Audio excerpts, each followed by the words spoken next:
Quadrinhos pintados, sim ou com certeza? Os quadrinhos que são pintados recorrendo a técnicas tradicionais destacam-se em relação a N outros quadrinhos. Isso porque a pintura sempre demandou um tempo maior de elaboração, dadas as muitas camadas que são necessárias para imprimir movimento dentro da estética da pintura. O que acontece é que as gravuras, especialmente as ilustrações feitas a pena de molhar, sempre foram de mais rápida reprodução. Logo, sempre foram mais comerciais, sempre estiveram mais propensas a serem adaptadas às linhas de produção comuns à indústria dos quadrinhos, por exemplo. Eu estou dizendo a vocês que os quadrinhos têm a cara que têm desenhos que são finalizados com contornos espessos, com linhas, com arte final tradicional, que utiliza o nanquim, que utiliza o contraste de chapados e áreas claras e achuras para imprimir profundidade. Os quadrinhos têm essa estética, têm essas características estéticas muito em decorrência da facilidade de reprodução, não só reprodução, mas de produção de uma figura assim em relação a uma figura pintada. Mas professor, eu sei que muitos quadrinhos são coloridos. É verdade, porém durante muito tempo os quadrinhos foram coloridos de forma mecânica, eles foram coloridos com retículas. As retículas são uma aplicação de cor relativamente simples se comparada à pintura tradicional. A pintura que utiliza várias camadas para imprimir, como eu já disse, tridimensionalidade, para representar as diferentes faces de uma mesma figura.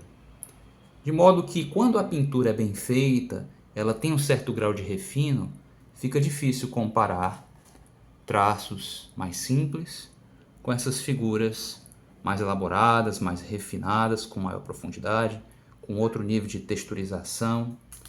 Eu compreendo perfeitamente que existam os fãs dos quadrinhos em preto e branco, que existam os fãs dos quadrinhos desenvolvidos com line art e cores relativamente mais simples. Eu também sou fã dessa estética que utiliza uma arte final tradicional, com contornos, baseado em chapados, baseado nesse contraste. Eu também aprecio isso aqui, uma coisa não anula a outra.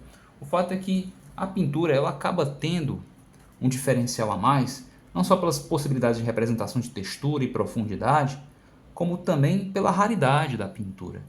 Existem bem menos quadrinhos pintados de forma tradicional e com esse nível de realismo do que quadrinhos feitos com essa técnica, por essa técnica, como eu já deixei claro, ser mais ágil, ser de mais fácil produção e até determinado período de mais fácil reprodução também.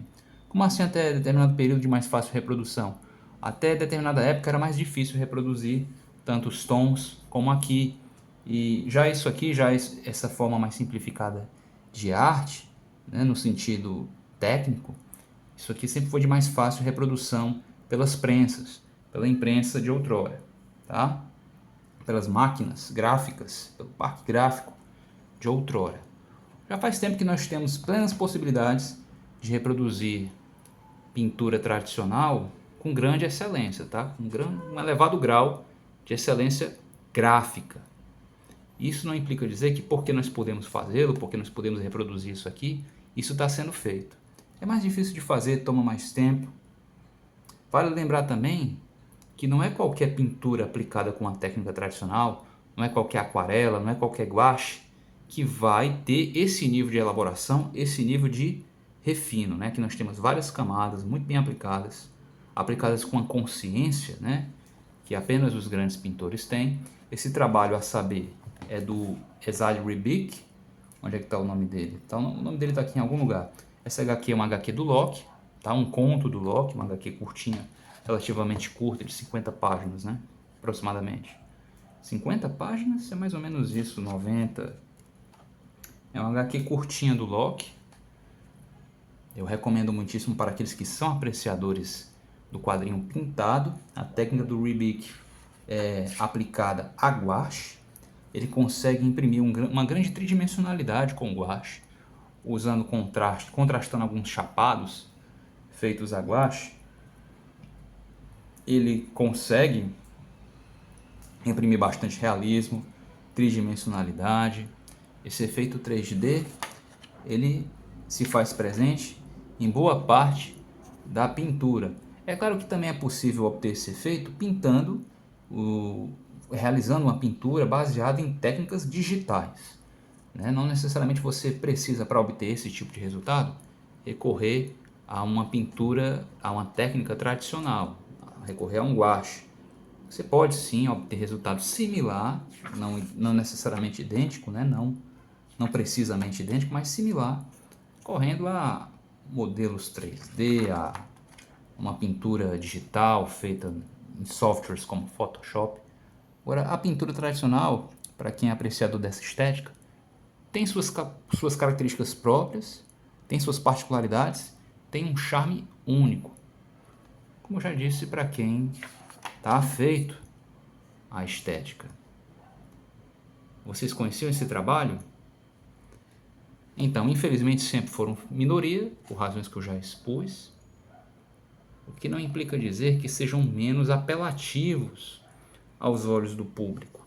Eu receio observar que o quadrinho pintado ele nunca teve a devida chance de se sobressair no mercado.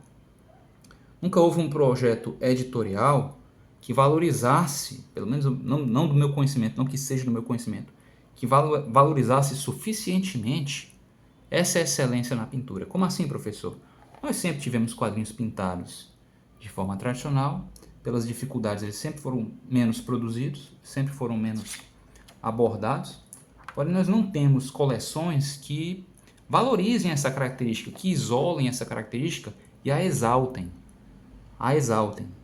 Uma coleção de quadrinhos pintados dentro do realismo. Nós não temos coleções, projetos editoriais focados nesse aspecto, compreendem? Talvez porque isso seja um diferencial que dialoga mais com estudantes de pintura, com estudantes de desenho, com estudantes de arte, do que propriamente com um grande público, do que propriamente com os fãs de quadrinhos de humor, com os fãs de narrativas humorísticas, narrativas dramáticas, narrativas épicas de ação. Então é mais fácil talvez encontrar para um editor e localizar um público que é fã de narrativas humorísticas, narrativas dramáticas, narrativas épicas, do que identificar e selecionar no meio dos consumidores de histórias em quadrinhos aqueles que são suficientemente apreciadores de diferentes abordagens artísticas, estéticas pictóricas, né? De modo a justificar um investimento numa coleção focada nessa qualidade, né? Nesse diferencial de ter os quadrinhos todos pintados de forma tradicional e com esse nível de excelência. Vocês conseguem enxergar o que eu estou mostrando aí? Está dando para observar a excelência do trabalho do Ribic, do Esad Ribic, que, salvo engano, é um artista croata, que tem essa passagem pelo mercado americano, salvo engano ele segue produzindo hoje, em 2024, para o mercado americano. Nessa época ele despontou, na época do Loki, não lembro o ano, salvo engano eram anos 2000, algum momento ali dos anos 2000, eu cheguei a ter as edições americanas disso aqui, isso aqui é um encadernado, eu cheguei a ter as edições publicadas em formato americano, não as tenho mais, esse encadernado compila ambas, vale muito a pena para quem aprecia isso aqui, ó, essa nuvenzinha aqui, ó, como ela foi pincelada, vocês conseguem ver, dá para ver? Acho que não dá para ver não, a qualidade da mancha, certo? Não dá para ver como ela foi pincelada, a texturinha, o efeito 3D, o emplastro, certo? Um emplastro que remete ao impressionismo, tá? Existe uma camada grossa de tinta aqui, conferindo relevo, destacada de propósito, que não foi diluída de propósito, justamente para imprimir um relevo, tá? Inerente à própria pincelada, compreendem? Olhem como foram definidas essas veias, como da mesma forma, usando técnica similar do emplastro, ele conseguiu através do gouache, através da opacidade do gouache, um emplastro que dá uma camada grossa de tinta que dá salto para as veias, tá? Um salto que é inerente à própria pincelada. um relevo, um volume, uma tridimensionalidade que é inerente à própria pincelada. A técnica do Hilary Bic, senhores, é sublime. Ele é um dos meus favoritos, tá? Junto com Ross, com Alex Ross. Sempre valorizei muito esse trabalho aqui de pele, que ele... pintar pele é particularmente difícil. Tá? Ele sempre pintou muito bem a pele humana, não é algo fácil de se pintar. É um desafio para os pintores em geral trabalhar uma boa pele. E ele sempre conseguiu fazer isso com excelência, desde que despontou no mercado americano, pelo menos. Sugiro fortemente que vocês conheçam. Vamos valorizar o quadrinho pintado. Quando surgir um quadrinho pintado, não é pintado de qualquer jeito, né? Pintado com esse nível de excelência, com esse realismo, com esse cuidado, com esse esmero, certo? Quando isso acontecer, vamos valorizar esse tipo de trabalho. Não seja o fã de quadrinho que só pensa em humor, só pensa em drama, só pensa no argumento, só pensa na ideia por trás do quadrinho. Não, vamos valorizar a parte estética também. Vamos valorizar esse nível de qualidade, de excelência do traço, da pintura, tá? É isso. Você conhece o canal? Aqui nós falamos de desenho, falamos de quadrinhos. Eu falo sobretudo sobre meus próprios quadrinhos, mas eu também tenho momentos em que eu falo sobre isso aqui, ó. Obras de muito bom gosto, embora não sejam feitas por mim, sejam assinadas por outros artistas, por outros autores. Eu gosto de trazer a vocês alguns materiais, quando eu traço de material de bom gosto, tá? Sobretudo quando eu traço de material de bom gosto. Tudo bem? Confira o canal, curta o vídeo, assista outros vídeos. Grato por me assistir até aqui. Até a próxima.